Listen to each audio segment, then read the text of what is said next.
A walk with Christ. The beginning before the earth was, or the stars in the heavens above, there was the Father, and the Mother, and the Son abiding in everlasting majesty beyond the horizon of infinity.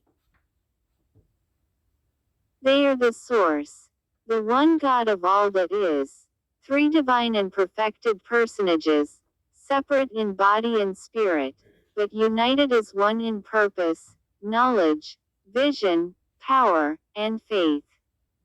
They are source, the one. By the joint desire of the Father and the Mother and the agreement of the Son, the spirits and eternal essence of all things that live in a physical form, that have ever lived, and that will ever live, were first created and existed in a spiritual state. Nor has the spiritual essence of any living thing ever come into physical existence with the breath of life, except by their divine intention embraced by their endless love and faith. And it came to pass that in the beginning by the union of love of our Heavenly Father and Heavenly Mother, all the spirits of men and women were created, in the likeness of their celestial parents they were created, every one.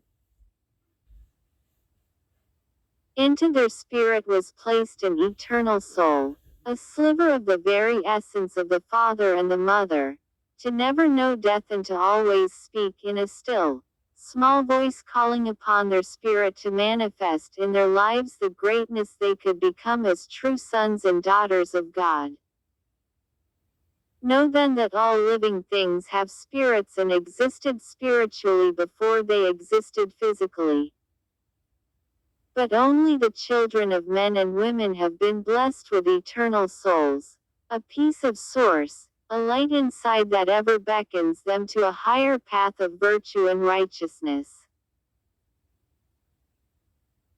The souls of men and women are as innumerable as the sands of the seas, each and every one is gloriously unique, with special gifts and blessings given unto them by their Heavenly Father and Mother that they might manifest the majesty of their celestial heritage and fulfill the full measure of their divine creation. In the realm called Korapine, in the land of Zion, abide all things spiritual before they pass into the physical. Nothing that lives, that has lived, or that will ever live throughout the worlds of the heavens exists physically except it is first created spiritually and dwells in the land of Zion, in the realm of the Korapine. And it came to pass that each of the source came often to visit the spirits in Zion, to teach them many things so they could grow and expand, and to embrace their souls with their boundless love that love would ever be their guiding light. And it came to pass that the spirits of men and women lived in Zion in joy and happiness, even for a great time beyond time. They began as children and grew into men and women of spirit, detailed in form and substance, each with a unique personality, cherished hopes and dreams, grand opportunities to learn and grow, and soaring joy from knowledge gained, and cultivation of eternal relationships with other spirits, bonded through shared experiences beyond time and space. And it came to pass that many of the spirit children of the Father and the Mother expanded their knowledge and progressed from their varied experiences and relationships to the limit of their possibilities as beings of spiritual substance and form. The creation of the worlds. An explanation of the creation of the worlds through the organization of time and space and the reason behind it. And it came to pass that the Father and the Mother looked into the chaos of darkness they had not yet organized and desired to coalesce a part of it into a physical realm of order and light, that their spirit children might have worlds of physical substance to go to and inhabit, and that they might continue to grow and expand from their experiences and relationships and acts of faith, in ways that were impossible for beings of spiritual form alone, living in the presence of the Source. And it came to pass that Heavenly Father and Heavenly Mother decreed that balance and order should come from the chaos of darkness, and from balance and order that time and space would exist. And it came to pass that Heavenly Father and Heavenly Mother decreed that all of their children of spirit should take upon themselves a mortal tabernacle of flesh and blood, after they had advanced as far as they could in knowledge, ability, faith, and relationships in Zion, as beings of spiritual substance alone. And it came to pass that Heavenly Father and Heavenly Mother decreed that forgetfulness would come upon the minds of every child of spirit when they passed into the physical realm of their choice, and that they would not remember their life as spiritual beings in the presence of their Heavenly Father and Heavenly Mother and the firstborn Heavenly Son. Unto each child was given the loving promise that their souls would ever be a part of the Source, and that the light of celestial truth would abide forever in their hearts and whisper in their higher minds, ever stirring them with a longing for a divine eternity, and a subtle but sure knowledge that within them was something great calling for something much greater. Thus, it is that amidst the vexing trials and tribulations of mortal life, and that in humility, all can fulfill their potential to become a child of light, called from the gentle promptings of their heart to believe in a divinity their eyes cannot see and a wonder their mind does not know, to feel coursing through every fiber of their being a sure knowledge that they are a cherished child of God. And all this that they might come to know great faith, that it might resound with every beat of their heart and resonate from their mind to their toes, and that it might be a shield of protection in life, the power to make miracles, and the ever-burning lamp to guide the way home to celestine glory. Verily, faith and love are the greatest of all powers, the very dynamic by which all things were and are created and exist. Love comes easy to the willing and compassionate heart, but faith is a struggle of virtue and humility, and the means to obtain it only comes to those who conquer themselves and are totally open to the flow of light from God. But be of good cheer, for these are among the preeminent gifts of Source unto the children of men. For this cause, and to learn and grow further by their experiences in the flesh, are the children of men born into the world, that they might be tested by the challenges of mortality and learn to see without seeing, to hear without hearing, and to do without doing. Such is the power of faith, and only by acquiring this power may they progress into a greater state of being. And it came to pass that the earths were without form or substance. Where there would be worlds, there was only chaos, and darkness permeated all of space. And the father and the mother spoke to their firstborn son and bade him to go into the chaos and to organize it, that their children of spirit might take upon themselves physical tabernacles and have the opportunity to gain faith and further light and knowledge. And they decreed that all things which they had created spiritually, the animals and the birds, the fishes and the insects, and all manner of plants and all manner of life, should be created physically to abide with their children in physical worlds of paradise. The son obeyed his parents, and by his faith he spoke, and by the power of his word his light issued into the darkness and chaos, and the darkness was rent, and the chaos was put into intricate balance and order. And so it came to pass that the physical worlds and all the heavens began to come into existence. And it came to pass that all living physical things that were made manifest at the beginning of the physical worlds were organized and made to reproduce after their kind and given free will and the ability to learn and grow and evolve in every way. By him and through him, by the manifesting power of his love and faith, were all things made. And without him, there was not anything made that was made during the days of first light. And into all creatures that the Son made, the Father and the Mother breathed the breath of life, and they awakened to their world. Garden of Eden. The true story of the creation and destruction of the Garden of Eden, as well as the creation of the first 12 men and 12 women who were made upon the earth in the image of our Father and Mother in heaven. Upon the earth of our home, the Son created a most perfect garden upon a large island encircled by 2 mighty rivers. Upon this garden island abided all the energies of life, and all things in the garden flourished with joyous vitality. And the Son called this land the Garden of Eden. Into the garden and upon the world at large, he put a great diversity of creatures, from those so tiny they could not be seen to those so immense that to them man was insignificant, from those who moved only by instinct to those who gathered into tribes and took actions with forethought and reason. And into these, Heavenly Father and Mother breathed the breath of life, and they awakened to their world.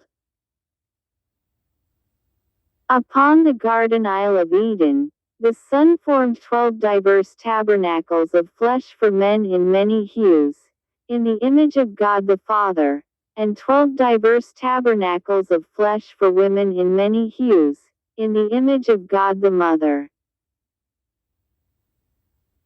And the Father and the Mother sent forth 12 stalwart brothers of spirit and 12 choice daughters of spirit from the land of Zion and called for their souls to enter into the tabernacles of flesh the Son had made, and they breathed into them the breath of life and they awakened to their world. These were the first people upon our earth that had been created in the image of our Father and Mother in heaven. One of the brothers was called Adam and one of the sisters was called Eve, and they fell into a deep and abiding love in the tabernacles of their flesh, even as it had been for them in the tabernacles of their spirits before the world was. But it was a pure and innocent love, filled with attraction and admiration, but absent of lust. And the 12 brothers and 12 sisters lived in paradise in innocence, nakedness, and purity, for the days and the nights were warm and comforting, the waters pure, delightful, and delicious, fruits, nuts, and vegetables grew wild and abundant everywhere within their reach, and for them this was food, pure and unspoiled, full of life, not death. From time to time, the Father or the Mother or the Son of the Source would speak to them in visions while they slept, to teach them again the celestial laws of the Source they had known so well in Zion, including the laws of love and stewardship, and the law of faith by which all things are and will be. And it came to pass that the Source gave unto the 12 brothers and 12 sisters a commandment that they should be bonded together as male and female in a sacred union of love and respect, one female to one male, as they were all worthy and of equal number. And by this, each of the 12 brothers and 12 sisters would have a special companion to share and create life with. And the voice of the Father came like thunder from a cloudless sky of sun and, with authority and admonishment, bonded each of the men to their wife in holiness. Source the Father commanded them to be fruitful and to multiply, and Source the Mother stirred their loins, husband for wife and wife for husband, and revealed unto their understanding the ways in which a man could cleave unto a woman in mutual joy and pleasure and become one in body and desire, and that from this sacred union would come children, that the race of men in the image of God might spread forth across the earth. And the voice of the Father shook the very ground, saying, Unto the children of Eden dominion is given over all the life of earth, over every creature that flies in the air or walks upon the ground or swims in the sea. You shall have sacred dominion over the fish of the sea, and over the fowl of the air, and over every living thing that moves or grows upon the earth, that in your stewardship they also might be fruitful and multiply and spread forth over the earth in abundance. Every plant in endless variety has been given unto you for food, shelter, or comfort, and to heal your wounds and illnesses with prudence and faith. And behold, I have given you every herb-bearing seed which is upon the face of all the earth, and every tree whose seed bears fruit of sweetness or meat, and the milk of the animals, and the non-fertile eggs of the fowls, and the honey of the bees, and these shall be your food. And to every animal of the earth, and to every fowl of the air, and to everything that creeps upon the earth, wherein there is life, I have given every green herb from the smallest to the largest, for their meat. Take heed therefore to be good and faithful stewards, and cherish all life, for the slothful steward shall be held accountable for every life diminished because of their neglect or disdain. Verily, if you take life or diminish the quality of life of the creations of Source without cause, so shall the bounty of your eternal reward be taken from you. But as you add to the quality of the life of all that you are a steward over, your blessings in heaven shall be magnified. The splendor of your eternity is created by the respect and love of your humble everyday actions. As you do in life, so shall you be rewarded in eternity. The first people of the Garden of Eden did as Source commanded and were fruitful and multiplied, and they lived in peace and abundance with each other and as good stewards of all life in the land of Eden. Though they were naked, no man lusted for any but his wife, and no woman desired any but her husband. And they saw not their nakedness as anything other than pure beauty created by Source to be revered and respected as a temple of God. Despite all that they had been given, it came to pass that some among the Edenites began to forget the God that gave them life, and did forget to thank Source for all that they had, and it came to pass that many of them heard the voice of God no more. Now among all the people of Eden, Adam was the most diligent in giving thanks for all things unto Source, and the most truthful and faithful in keeping the teachings he had been given, living his life with honesty and uprightness. Thus, it came to pass that Source called Adam to be a prophet unto the people of Eden, that the will and words of God could be communicated unto them, even to those who could hear the voices of the Source no more, that they might still prosper in the land and grow and expand from their experiences and choices by following the teachings Source gave unto Adam. And there was no murmuring or discontent that Source had chosen Adam to be the prophet unto the people, for all agreed he was a just and upright man of humility and sincerity, who loved Source with all of his heart and was the most appropriate person to be called as a prophet. And it came to pass that the Edenites prospered and grew in the land, and one day Esiach, one of the 12 brothers, said unto Adam, what do you suppose is beyond the land of Eden?" Adam answered that he did not know, but that Source had commanded that they not pass beyond the borders of the garden, which was a vast land and extended beyond sight in all directions. Now Esiach was not hurtful or disobedient, but he had a great curiosity that yearned to know what lay beyond the edges of the garden. And he said unto Adam, "Let us travel just to the border, and step not over it, but travel along it that we can see with our eyes what wonders might be upon the other side." And Adam said unto him, "There are no wonders, for Source has said that beyond Eden is only destruction and desolation." Then Esiach replied, "I desire to see what destruction and desolation looks like, so let us be brave and go to the border. We will not disobey Source and pass to the other side." Thus, it came to pass that Adam and Esiach and another brother, named Tomad, parted from their families and traveled for 2 days until they came to the banks of one of the great rivers that encircled Eden. And the three brothers looked about them in astonishment.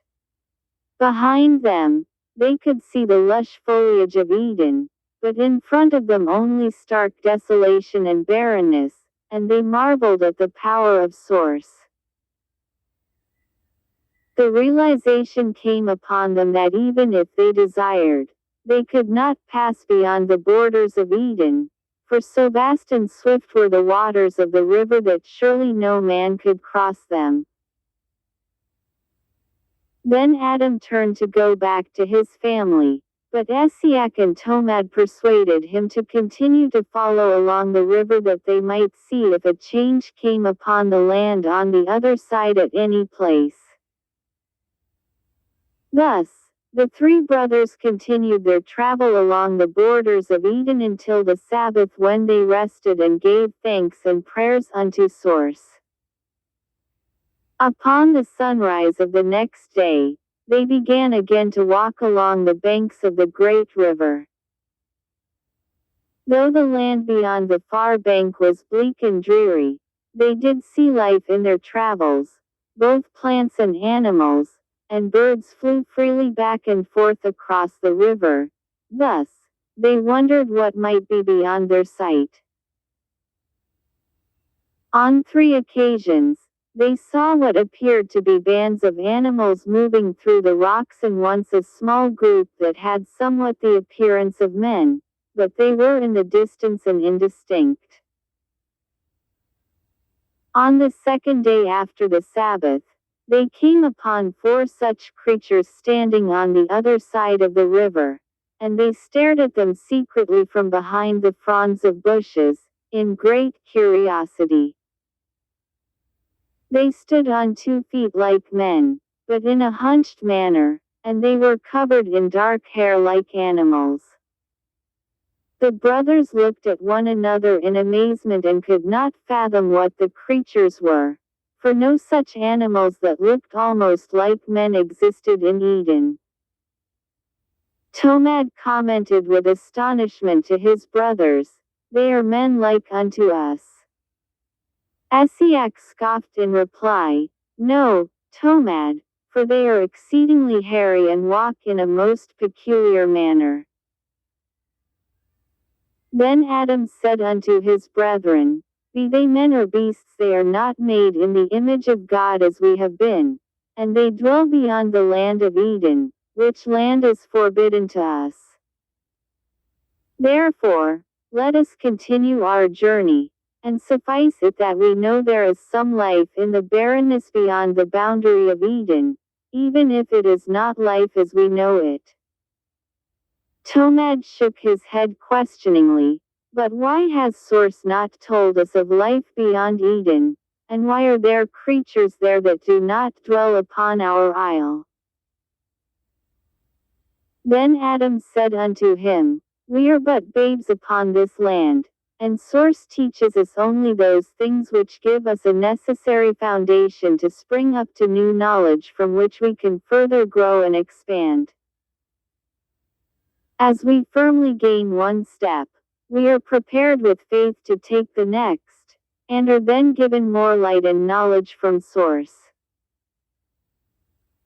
Thus, we grow step by step, kept in the warm embrace and counsel of our heavenly parents while encouraged to reach further and higher and become more than we are without risking all that we have. For it would be foolish and reckless to reach for a higher step without the foundation of a lower. Sometimes we would be lucky and not fail, but as the sun rises, so there would soon come a day when we would not be lucky and would fall into an emptiness that knows no solace. Let us always remember that on our own, man is nothing, but with Source, all things are possible. Now there was another brother of spirit who had not been chosen to be among the first to go and dwell in a physical tabernacle upon the earth or to be one of the progenitors of the children of men. He had rebelled mightily against Source and was forever cast out of the realm of celestine light and condemned to never obtain a physical body. For only by the union of the energy of Heavenly Father and Mother could a soul become one with a body of flesh and blood. Thus was his eternal progression forever damned. His name was Lucifer, and he vowed to make man break his covenants to Source that man would fall into darkness, even as he was, and suffer the wrath of Source, even as he had. For Lucifer was jealous of those who had been given honor before him and wroth that they could have a physical body and eternal progression such as he was forever denied. And his spirit went forth among his former brothers and sisters who now dwelt upon the earth in the land of Eden, whispered into their minds, irritated their hearts, and sowed dissension among the 12 brothers and 12 sisters so much so that they disobeyed Source, who had made them and given them life. Source had told the 12 brothers and the 12 sisters to eat freely of any fruit of the garden, but of the tree of the knowledge of good and evil to not eat, save when a fruit of the tree was given to them by the Source. They were warned with great seriousness that on the day in which they ate a fruit of the tree not given to them by the Source, the life they knew and cherished would perish and that evil would forever find a place in their hearts, creating a war within between good and evil that would never end. And other commandments were given to them that they might gain faith by following the admonitions of Source, who loved them with a love beyond the light of the sun. For with obedience they would see that as they followed the word of Source, they prospered on the land. And by this their faith would grow. But Lucifer misled them in their minds insomuch that they thought they understood something greater than Source had told them. And the voice of Lucifer whispered in their minds, "You cannot progress if you know not more of good and evil. You will always be as little children if you do not gorge yourself upon the forbidden tree." The father and the mother know everything of good and evil and they have become the gods of all that is. The Source made the tree, so surely they have eaten all of its fruit. How can you become like unto them if you do not know what they know?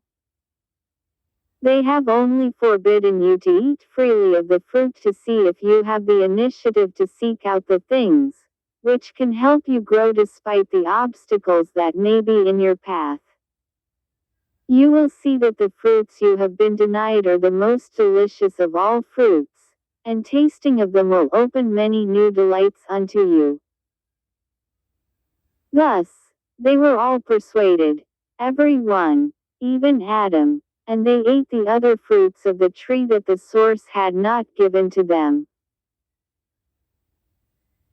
The fruits were delicious as Lucifer had said, and they looked around and saw the garden remained in beauty even as it always had been. And they began to doubt and disbelieve the word of the source, who had told them that the life they knew would perish if they ate of the forbidden fruit. Then all the men looked at all the women and the women at the men, and they lusted in their loins such as they never had before. And they fell upon one another in their lust even as the animals, and no longer cherished each other in sacredness. At that moment, the source became distant to all of them, even unto Adam. For source called out to them in their hearts to forsake their evil, but they heeded not the promptings of their hearts. When their lust was satiated, they were overwhelmed by a sudden understanding of good and evil. And they now had desires for both, whereas before they had known only a little of evil and desired only good. As the men now lusted without love for women other than their wives and the women for the men, they covered the glory of their bodies, for it now shamed and frightened them, and they hid themselves in guilt, feeling unworthy to be. With a suddenness of thought, they understood that for emptiness they had abandoned fullness. As the light of comprehension dawned in their minds, they knew that they had been misled by Lucifer, and they cried out in anguish for their innocence, which they could never again regain. In their bitterness, they heaped scorn upon themselves, for they now understood that Heavenly Father and Mother would have given all knowledge to them as they were ready to receive it. But in disobeying the commandment of Source, they gained knowledge before they understood how to use it wisely and learned of evil before they were prepared to defend against it. That night, a great and dreadful earthquake shook the land, and scalding fiery hot air with sickening fumes blasted forth from the ground insomuch that all the Garden of Eden began to burn. In the morning, the skies remained dark from the smoke of the enormous fires and from great flocks of birds that filled the sky as they fled from the island. And it came to pass that a line of molten stone rent the great river and hardened into a bridge, and Source called all the creatures of Eden unto it, and in a line one behind the other, both the great and the small, they departed from the doomed land of Eden. And the 12 brothers and their wives, children, and grandchildren fled from the fires of the garden and tried to cross the bridge of stone, but Source surrounded them with a high wall of flame through which they could not cross. And it came to pass that only after all of the animals and creatures that could neither swim the river nor fly into the sky had crossed over the stone bridge did Source open a path in the circle of fire whereby the Edenites could reach the bridge of stone and cross the river into the land of barrenness beyond. The Edenites looked back in anguish as their garden isle of peace and plenty burned and disappeared in a great cloud of smoke. And the bridge across the river, their last connection to the beauty and wonder that had been their life, collapsed behind them as they stood in forlorn turmoil upon the rocky ground of the land of barrenness. Fate of the Edenites. After being cast out of Eden, the Edenites journey into the land of barrenness where they undergo many trials and tribulations, but make their new home in the land of Nodkash on the shores of Lake Kamoya. 3 new brothers of light, Jared, Micah, and Enoch, come to earth from the celestine light of Source to teach the people of Nodkash things that will help them to better survive the harshness of the land. The true story of Cain and Abel is revealed in great detail. Source the Father speaks twice from the heavens above, which is the last time he speaks to the people at large and thereafter only speaks to the people through a prophet. And it came to pass that a great fear came upon the Edomites in the land of barrenness, for they knew it not at all and knew not what was to become of them. Their fears caused many to shake with uncontrollable tremors, and they could not speak, but only wail in grief and anxiety. While the daylight was still upon them, they looked across the river in agony as the land of Eden burned, and they wept and sobbed in sorrow until they could weep no more, and most just curled up tightly upon the ground, exhausted in the depth of their sadness. As night fell upon them, the fires on the Isle of Eden still burned and the sky glowed red with an eerie light, and dark shadows seemed to move upon them from all directions. Suddenly, Ninachur, son of Cashur, gave a loud and forsaken scream, and ripping his clothes and pulling on his hair, he jumped up and ran quickly to the river, and before anyone could move to stop him, he leapt in and was immediately carried away by the swift current, never to be seen again. Many of the Edomites gathered to the riverbank and looked downstream by the pale red glow of the burning fires to see what had become of Ninachur. But barely had they gathered upon the bank than Clea, the wife of Ninachur, rushed past them and flung herself into the roiling waters to join her husband in oblivion. Then it was that the demented thought to dive into the river of no return came upon several of the Edomites, and in an instant, many sprang forward to fulfill their pitiful desires. And 3, standing upon the bank, jumped into the river before the other Edomites could react, and others rushed from further back to reach the river before anyone could stop them. And it came to pass that Adam stood upon the riverbank with his back to the river, and holding up his arms, he commanded in a loud voice, "Stop! Let none approach the river. Move back from the river." Many stopped upon hearing his words, but still 3 more Edomites, overcome in their sorrow and grief, ran and leapt into the river even as Adam was speaking. Then it was that Adam looked to his brethren among the 12 who still seemed to have their wits about them, and he called out to them saying, "Brothers, come quickly to me, stand beside me and form a barrier that no more of our children will depart in madness." Heeding his call, the 11 other original brothers of Eden quickly came to Adam and spread out with their backs to the river, facing their children and grandchildren, and prevented any more from leaping into the river of no return. So stood the 12 brothers of Eden, all through the night until the dawn of the next day. And seeing their fathers and grandfathers standing as one united in their love and purpose, the children of Eden lost their madness and fell upon the ground, both sitting and lying, in stupors of disbelief at all that had transpired.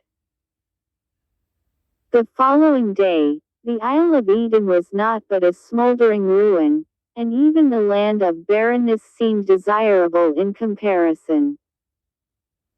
So it was the Edomites that remained, began to lift their heads and wonder what lay beyond the cleavage of the ridge of the small canyon near the river upon which they had come across the stone bridge from Eden.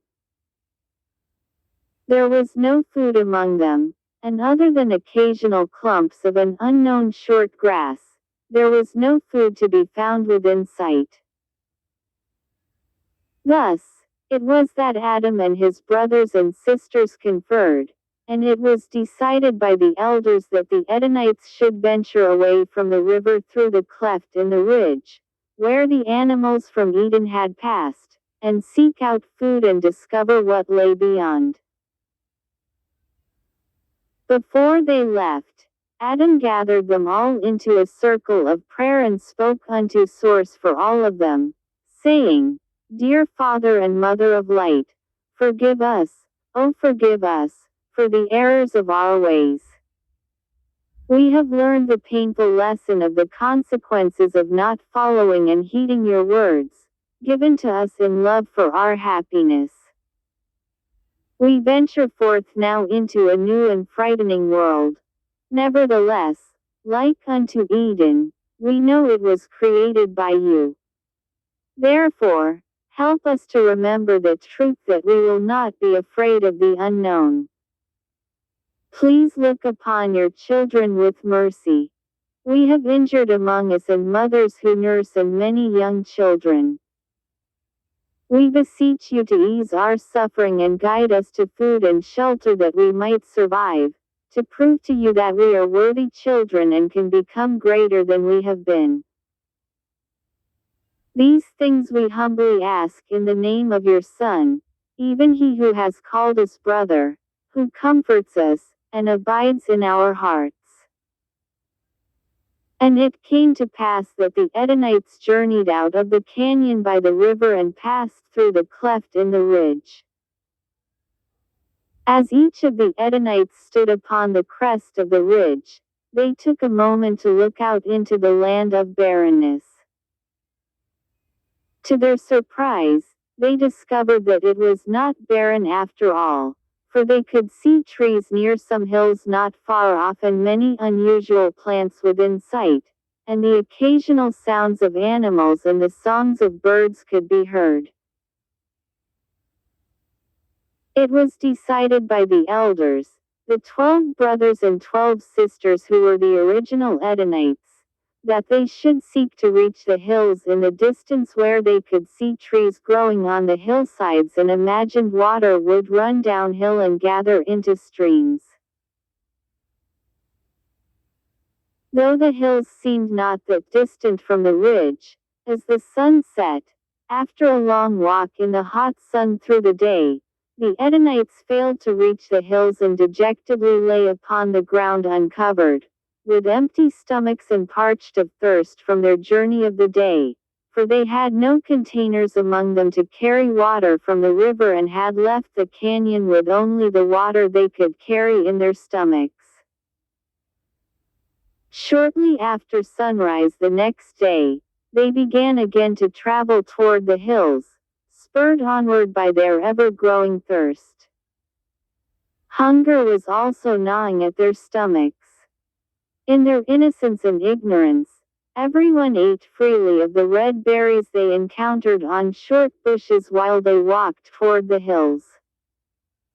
But shortly thereafter, those who had eaten earliest began to get dizzy and their mouths began to burn, and their stomachs brought forth that which they had eaten. Those who had eaten the most passed out, and Milia, daughter of Jaconi, did not awaken. And Jaconi shook his daughter and pleaded with her to awaken, but her breathing stopped and she awoke not. Jaconi looked to Adam and implored him, Has Source forsaken us? How can my daughter sleep and not be able to be awakened? Why would Barry's Source has put upon the earth cause her to sleep so deeply? I do not understand anything at all that has happened to us. Help me, brother Adam, for I am lost. Adam put his hand upon Jaconi's shoulder and spoke aloud to Source, saying, Dear Father and Mother of Light, hear the words of my mouth and feel the pain of our hearts. We do not understand all that has befallen us. We beseech you in utter humility to give us the light of knowledge. And it came to pass that the voice of Source the Father rumbled across the sky and was heard by each of the Edenites. And the voice of the Father said unto them, My children, learn now the law of consequence, that each action you do begets another action, the good to good, and the bad to bad. and learn the law of knowledge and ignorance, that knowledge brings reward and ignorance brings penalty. And the knowledge you must possess, you must gain from your efforts and experiences and desire and focus, for never again will it be given to you freely as it was in Eden. So you have now learned that beyond Eden there are things that look to be desirable that instead will hurt you if you partake of them. And that the action ripples like a stone upon water, with like actions, be they good or bad. In Eden, you had never seen death, but in the world it shall be your regular companion, even now, as the girl does not sleep, but has returned to us, and will be among you upon the earth no more. In Eden, there was nothing you could not eat, save the fruit of the tree of knowledge of good and evil, but upon the world into which you are now cast there are more plants to bring pain, suffering, and death than to bring health and life. In Eden, all animals were your friends, but in the land of barrenness, many will be your enemies, and many will seek you to be their food, so beware. In Eden, sickness and suffering were unknown, but in the land of barrenness, you will only be as healthy and free from sickness as you are faithful to the commandments and guidance we have given you. Among women, their travails will be many, and in pain they will now bring forth children, unless they abide strictly by the teachings of the source. Among men, never again will the earth bring forth fruits unto you in unbidden abundance, but you must work with sweat and perseverance, fighting the thorns and the thistles and praying for rain and sun, to bring forth the food that in Eden came freely unto you. In Eden, there was a balance between the male and the female inside each of you, thereby the men never angered and the women never wavered. But now in the world that is yours, the men will need to strive to remember the female within them lest they are overcome by the male and become even as the animals. And the women must ever strive to hold on to the male within them, lest they become without a voice and mere chattel to the men. Nor will the source ever again speak openly to the children of men, save once more in great condemnation. Hereafter, only to the prophet or prophetess we have called will we speak words for all people to heed, but only the worthy will hear their voice and take to their hearts the words we have spoken unto them. This is the world you have called unto you by your actions, and so the ripples shall go forth throughout time, generations upon generations, until the end of times. You will experience great sadness in your travails, but so too will you find great joys, even greater than those of Eden in your accomplishments of eternal significance.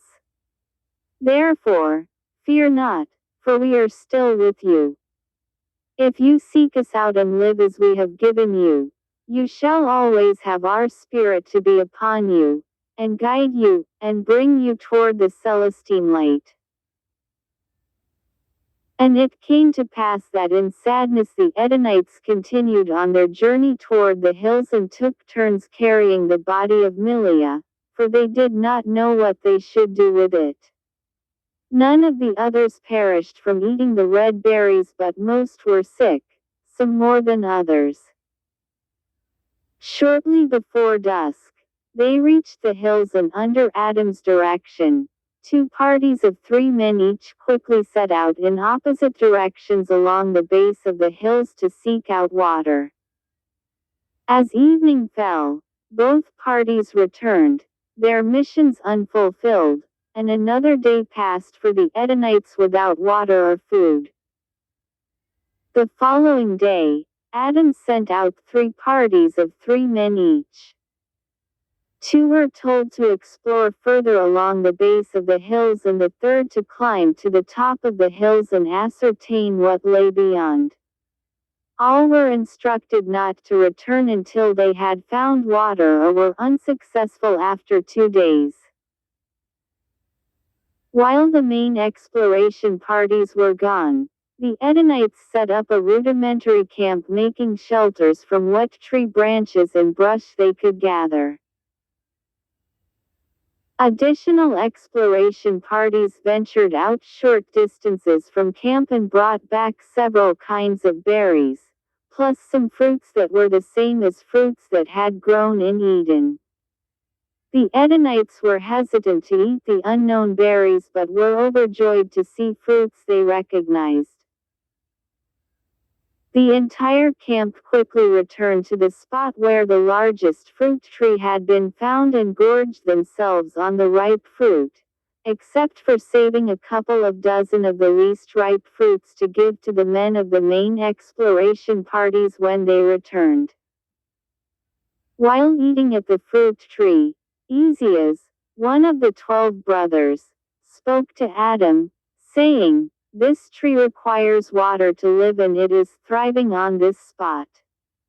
Though we see no water nearby, there must be some beneath the ground to feed the tree.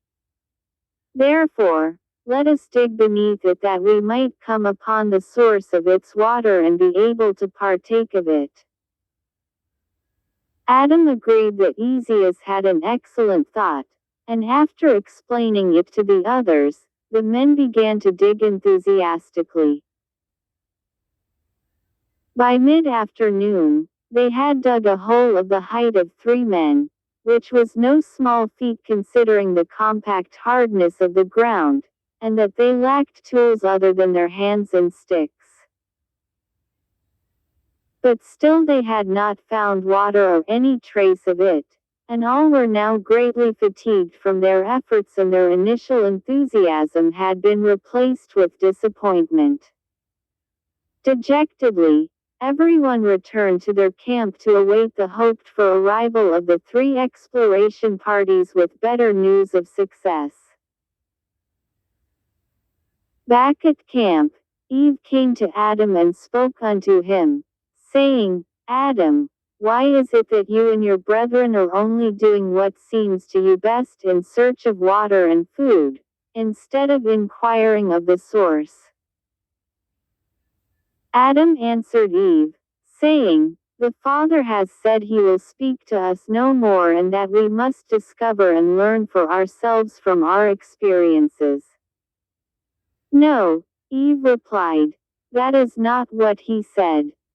The Father said that the source would still speak to their prophet, for how else might their children be guided in light and truth? And it is you, Adam, who is the prophet of source. And so it has been long before we were cast out of Eden." Adam looked down at his feet for a moment and then looked up at his wife and said unto her, "You are true in your words, Eve. I will go and inquire of our father and mother and brother." But before Adam could leave the camp and seek out a place of privacy to speak with Source, there was a sudden scream from one of the women and they looked to see Hamakila, daughter of Sesh, writhing upon the ground. Rushing over to her, Adam and Eve saw 2 puncture wounds on her wrist and a snake, such as they had never seen before, slithering off into the brush. Adam looked at the friends of Hamakila and asked, "Did the snake bite her?" And they nodded affirmatively, and one said, "It was such a pretty little snake. She just picked it up to hold it, even as she had done with snakes many times in Eden, but it bit her with viciousness and immediately she fell to the ground in pain." Adam looked closely at the 2 wounds, saying to himself, but loud enough for others to hear as well, "But this is a most strange bite. What snake has only 2 teeth?" His question was answered by Gorag, son of Kilith, who spoke to all, saying, like everything in this miserable place, what was harmless in Eden, even a small, pretty colored snake, can be the source of pain and bitterness here in the land of barrenness. You speak true, Gorag, Adam replied. Until we know that something is harmless or beneficial, we must assume the opposite. They moved Hamakila to the place of greatest comfort that they could make and prayed over her that Source would help her to live. That night, most slept fitfully, anxious in their hearts for the exploration parties that remained away and because of the many unknown and disquieting sounds they heard moving about in the darkness beyond their camp. After the passage of 2 days, none of the exploration parties had returned and most of the Edenites lay upon the ground too fatigued and parched to move. But on the morning of the 3rd day, the party that had gone into the hills and the one that had gone into the rising sun returned. Both had found small quantities of water to sustain them, and each had found some plants such as those that grew in Eden for food. To the delight of everyone, they brought back as much of the food as they could carry and some water in hollow gourds. But there was more to their reports. Obedas of the hill party spoke first, saying, "We did not find a place ascending the mountain that would be good for our people to reside, for nowhere did we find upon the mountain a large body of standing water or a running stream of substance. But there are great trees and much material for building up on the slopes.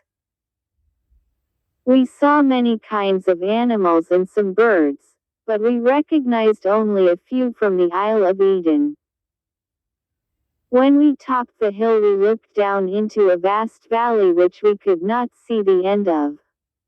It is bound by hills on 3 sides and we were at the end of it upon the place where we stood. In the valley there is a large lake, so there is a constant water source and probably a good place to make our permanent camp." Everyone's mood was buoyed by this news, for it gave them hope of which they had begun to sorely lack.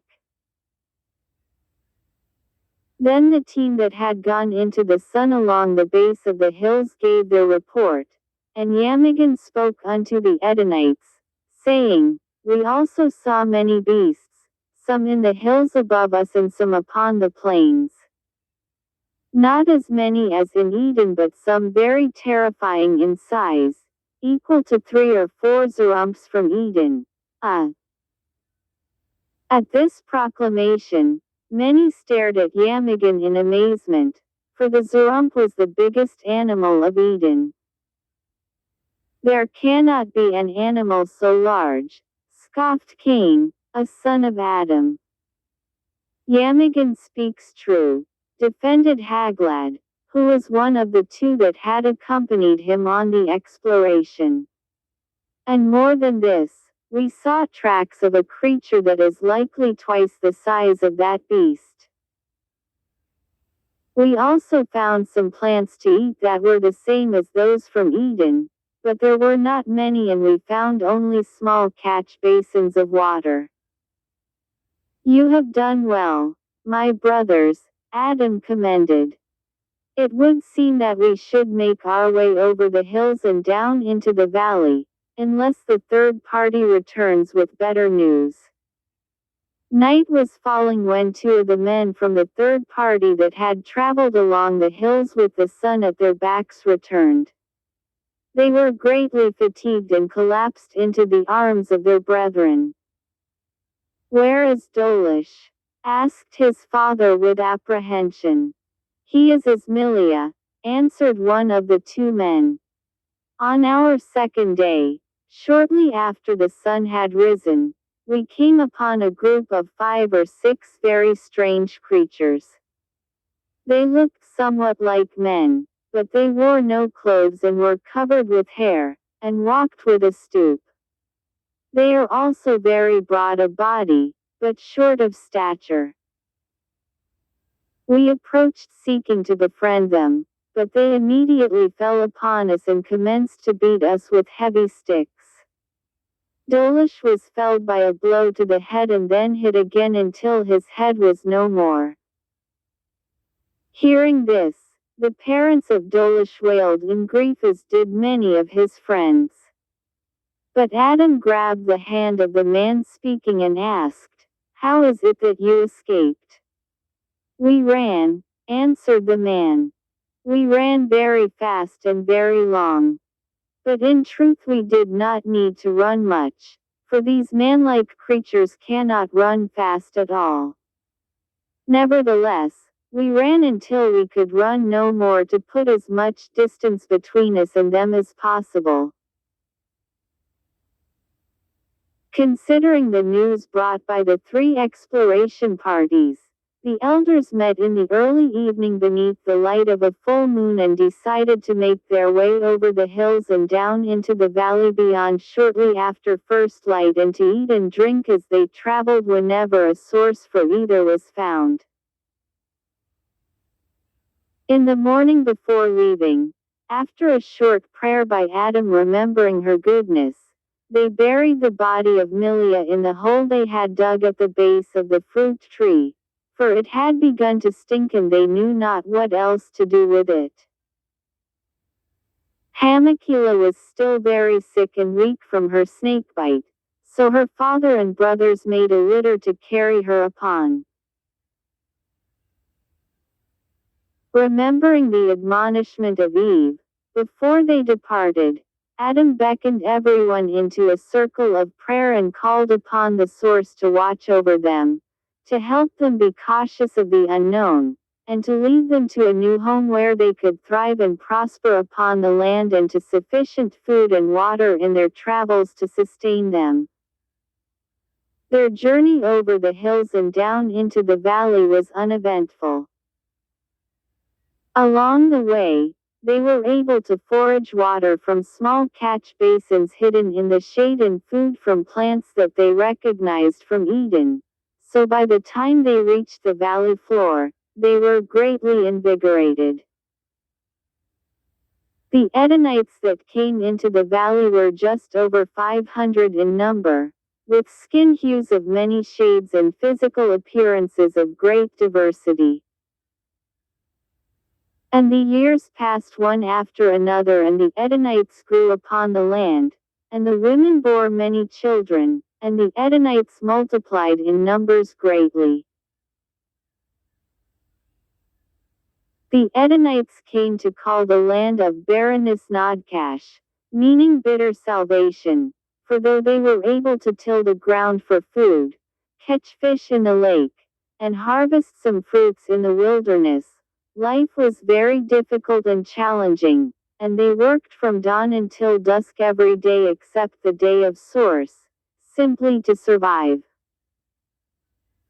And the community that they built upon the lake, they called Kamoya, and the lake they named after the community, calling it Lake Kamoya. Even as the Edenites welcomed new life with the birth of many children, so too did they come to experience much of death of which they had never known on the Isle of Eden. During the first 100 years of the cycles of the sun in the land of Nadkash, the old ways of eating were followed by everyone, and they had no sickness among them. But death and injury and infection still came to them, for many were the dangers upon the land. There were large and fearsome creatures hidden in the lake that from time to time leapt above the surface, swamping the logs upon which they fished, grabbing even the most alert of fishermen, and pulling them beneath the surface never to be seen again. Satu had many a wild forager gone into the wilderness to gather fruits only to be attacked by terrifying wild beasts and pulled from the arms of their valiant friends and dragged away into the forest.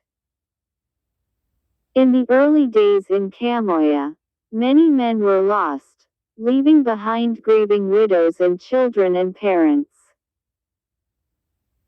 And the face and voice of Source the mother came unto Adam while he slept and told him it was not good that any woman should be without a husband or child without a father.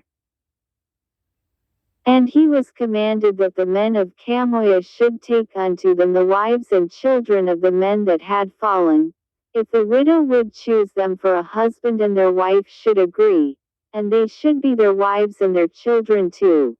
B. And it came to pass that Adam spoke unto the people of Camoia and told them the words Source the mother had spoken unto him. Some of the men heeded his dream, and when they were chosen by a widow and their wives agreed, they took unto them the wives and children of men who had fallen and joined them to the wife and children that were already theirs, and they became one family. But others heeded him not and ridiculed him, scoffing that he would presume that God would speak to him and command him concerning their private affairs.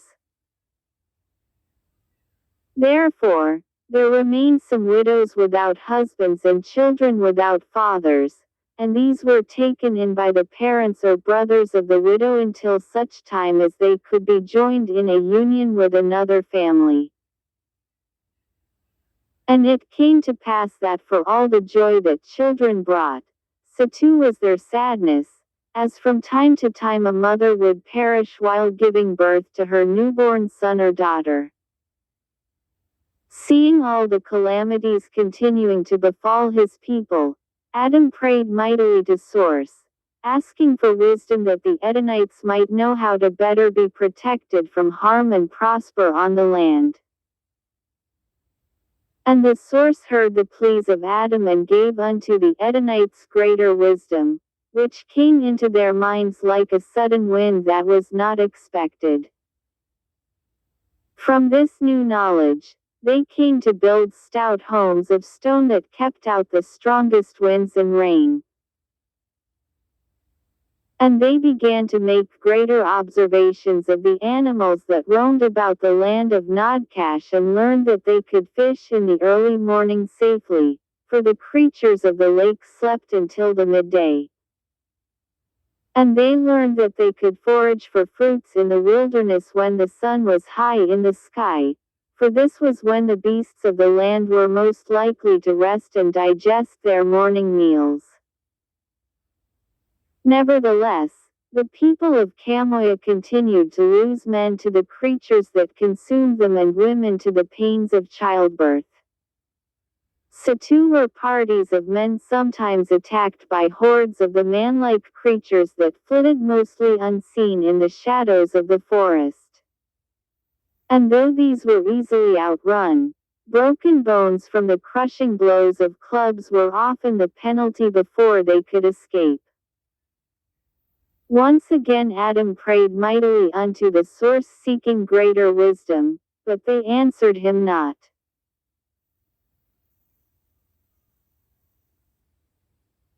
And it came to pass that Adam desired greatly to hear the words of the Source.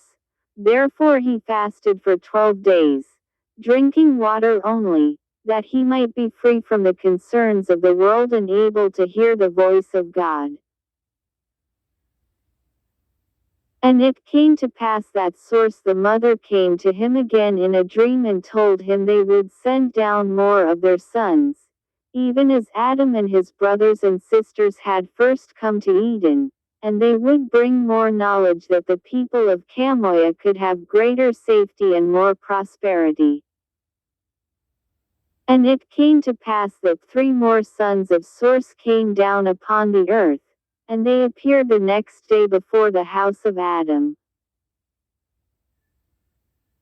Though the mother had told him of their coming, Adam was astonished when he saw them before him, for though they seemed familiar, they were men he had never before encountered since he had been placed in the garden, and they were dressed in colorful and astounding ways, not like the people of Camoia. Seeing Adam speechless before them, one spoke unto him, saying, Adam, we have come from the presence of our Father and Mother in the great celestine light. I am Jared, and these are my brothers, Micah and Enoch. We are now to be numbered among you and have come to bring you greater knowledge. And it came to pass that Adam embraced his new brothers who had come from the light of source, and he called all the people of Chamoia to come to him that they might meet the sons of source who had come in answer to his fast and prayers. The people came, everyone, to see for themselves. And most were even more astounded than Adam, for other than within their own community, they had never before seen men who resembled sons of source. Nor could they remember their lives in the great light,